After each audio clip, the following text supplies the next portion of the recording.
What's up, YouTube? SPEEDY here with another Speedy car review. Today we're doing the 71 Datsun Bluebird 510 Wagon, the yellow version, not the Super Treasure Hunt version or the Treasure Hunt. So let's open this up.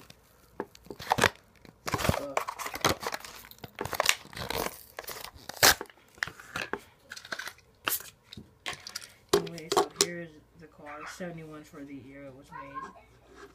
Pretty cool costume. I love this chemical work on this Datsun symbol.